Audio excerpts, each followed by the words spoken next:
আসসালামু আলাইকুম। কেমন আছেন সবাই? অনেকে আছেন বেশ দ্রুত কথা বলেন এবং মানে অনেক বেশি কথা বলেন। এই যে অনেক বেশি কথা বলা বা দ্রুত কথা বলা কারা করেন? সাধারণত দেখা যায় যাদের মধ্যে রেসিং থটস থাকে, অনেক বেশি মাত্রায় চিন্তা আসতে থাকে। একের পর এক চিন্তা আসতে থাকে এবং কোনটা রেখে কোনটা বলবেন ঠিক গুছিয়ে উঠতে পারেন না, ভেবে উঠতে পারেন না। তখন এরকম দ্রুত কথা বলেন আবার।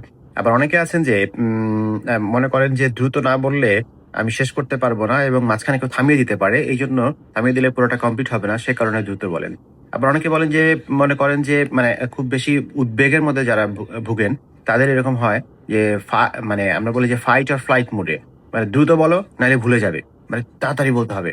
এরকম কিছু প্রবণতা থাকে। যাদের অবসেশন থাকে, যাদের না খুঁটিয়ে, খুঁটিয়ে সব বলতে হয়। একটা কথা বলতে গেলে তার আশপাশ থেকে সব নিয়ে এসে ইন ডিটেইল বিবরণ দিতে হয়। তাহলে কথা হলো যে আপনি যদি নিজেও বুঝেন যে মানে আমি আ অনেকে আছে যে বুঝতেই পারে না যে আমি দ্রুত কথা বলছি আসলে।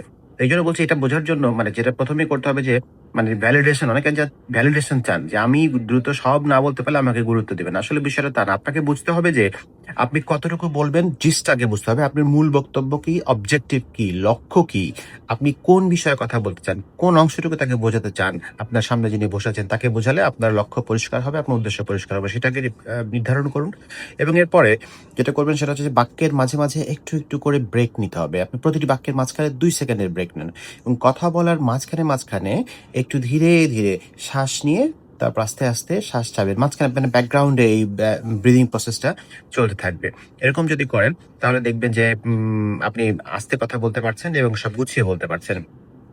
আর আপনি বাক্য ভেঙে, ভেঙে বলতে পারেন। বড় বাক্য ব্যবহার না করে একটু বাক্য একটা, একটা করে ভেঙে, ভেঙে বলেন। চাঙ্ক ব্যবহার করেন। তাতেও দেখা যায় যে দ্রুত কথা বলার সমাধান হয় যাতে অন্য এন্ডের মানুষটার সাথে কমিউনিকেশনটা সহজ হয় এবং অনেক সময় বিরক্তির উৎপাদন আপনি মানে করছেন না তাহলে এরকম দেখা যাবে।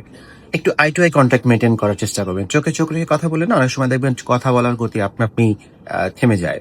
সেটাও একটা মানে ভালো টেকনিক। ভালো থাকবেন। সবাইকে অনেক শুভকামনা। ভালো থাকবেন সবসময়।